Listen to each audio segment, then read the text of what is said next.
نمرود انسان ہونے کے باوجود خدائی کا دعویٰ کر بیٹھا۔ اللہ کے نبی حضرت ابراہیم علیہ السلام نے اس سے مناظرہ کیا اور سارے وزیروں، مشیروں اور رعایا کے سامنے اسے لاجواب کر دیا۔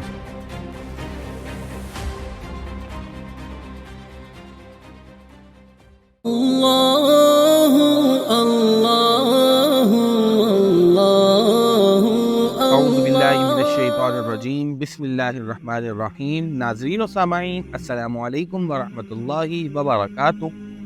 ناظرین، آج کی ویڈیو میں حضرت ابراہیم علیہ السلام اور خدائی کا دعویٰ کرنے والے انسان نمرود کے درمیان جو مناظرہ ہوا اس کو سنیں گے، تو ویڈیو کو آخر تک لازمی دیکھیے گا، اور اگر آپ ہمارے چینل پر نئے ہیں تو ہمارے چینل کو سبسکرائب بھی کر لیجئے۔ حضرت ابراہیم علیہ السلام عراق کے شہر بابل میں پیدا ہوئے۔ اس وقت تمام دنیا پر نمرود کی بادشاہت تھی۔ نمرود بہت ہی سرکش، انتہائی احمق اور ظالم بادشاہ تھا۔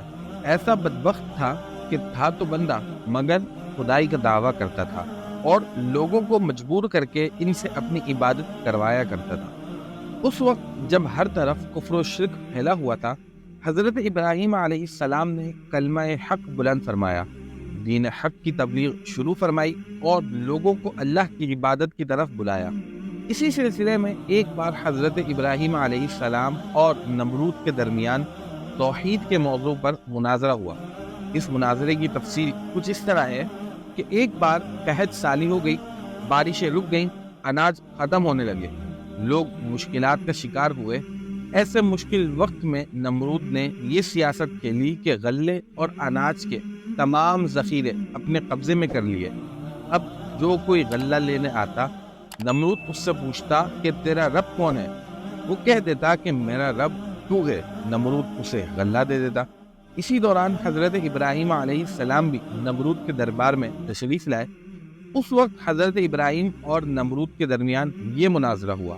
اس مناظرے میں حضرت ابراہیم علیہ السلام کی اصل ایک ہی دلیل ہے، اور وہ یہ ہے کہ رب وہ ہوتا ہے جو مکمل قدرت و اختیار والا ہو، کسی کا محتاج نہ ہو، اور صرف ایک ہی ہستی ہے جو کائنات میں مکمل قدرت و اختیار والی ہے، لہٰذا وہ ایک ہی ہستی رب ہے۔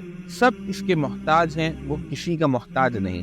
لیکن یہ دلیل ذرا مشکل تھی، لہٰذا حضرت ابراہیم علیہ السلام نے یہ دلیل بیان کرنے کے بجائے اس کی دو مثالیں بیان فرمائیں۔ چنانچہ جب نمرود نے پوچھا کہ اے ابراہیم، آپ کا رب کون ہے؟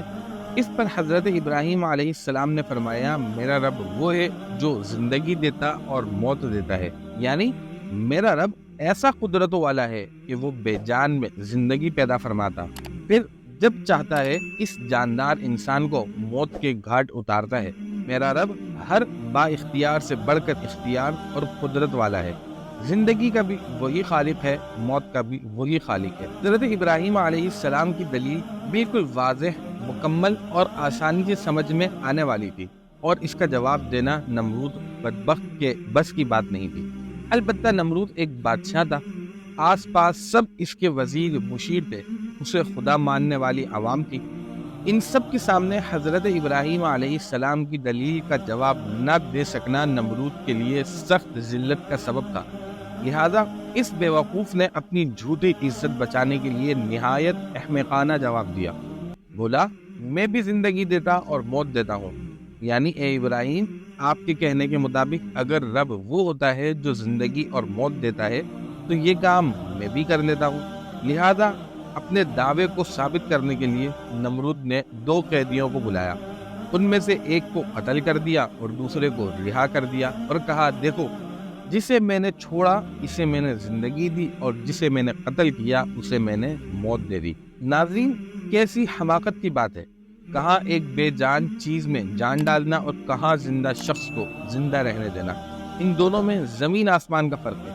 اگرچہ عقل مند اسی سے سمجھ سکتے تھے کہ حضرت ابراہیم علیہ السلام کی دی ہوئی دلیل پختہ اور واضح ہے، البتہ وہاں موجود سب لوگ نمرود کے حمایتی تھے، وہ نمرود کی اس حماقت کو اس کی فضح سمجھتے، لہذا حضرت ابراہیم علیہ السلام نے اپنی اسی دلیل کو ایک دوسرے انداز سے پیش کیا اور ارشاد فرمایا، اے نمرود، بے جان جسم میں جان پیدا کرنا تو تیرے بس کی بات نہیں، اے رب ہونے کے جھوٹے دعوے دار، تو اس سے آسان کام کر کے دکھا، وہ یہ کہ سورج ایک بے جان جسم ہے، یہ مسلسل حرکت کر رہا ہے، چلو اس کی حرکت کو روکنا بھی مشکل صحیح، تو بس اتنا کر لے کہ سورج مشرق سے مغرب کی طرف جاتا ہے تو اس کی سمت بدل دے، سورج کو مغرب سے مشرق کی طرف چلا کر دکھا دے۔ بس یہ سننا تھا کہ نمرود کے ہوش اڑ گئے اور وہ ہکا بکا رہ گیا، اس نادان اور بدبخت سے اور کچھ نہ بن سکا، ہٹ درمی کرتے ہوئے بولا، ابراہیم جاؤ، میرے پاس تمہارے لیے غلہ نہیں ہے، اس رب سے مانگو جس کی تم عبادت کرتے ہو۔ یہ سن کر حضرت ابراہیم علیہ السلام خالی ہاتھ واپس ہوئے، راستے میں ایک ریت کے ٹیلے سے قریب گزرے، وہاں سے آپ علیہ السلام نے ایک تھیلے میں ریت بھر لی اور گھر پہنچے، ریت سے بھرا ہوا تھیلا رکھا اور خود آرام فرمانے لگے۔ جب آپ علیہ السلام بیدار ہوئے تو آپ کی زوجہ حضرت سارہ رضی اللہ تعالی عنہا نے کھانا پیش کیا۔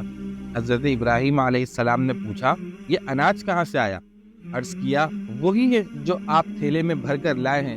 یہ سن کر حضرت ابراہیم علیہ السلام سمجھ گئے کہ اللہ پاک نے اپنے خزانہ قدرت سے ہمیں رزق عطا فرمایا ہے۔ ناظرین، یہ حضرت ابراہیم علیہ السلام اور نمرود کے درمیان ہونے والا مناظرہ تھا، جس میں نمرود کو حضرت ابراہیم علیہ السلام نے تمام وزیروں مشیروں کے سامنے چپ کروا دیا۔ اگر ویڈیو پسند آئی ہے تو ویڈیو کو لائک کیجیے، چینل کو سبسکرائب کیجیے تاکہ نئی آنے والی ویڈیوز آپ کو مل سکیں۔ اپنا خیال رکھیے گا۔ السلام علیکم ورحمۃ اللہ وبرکاتہ۔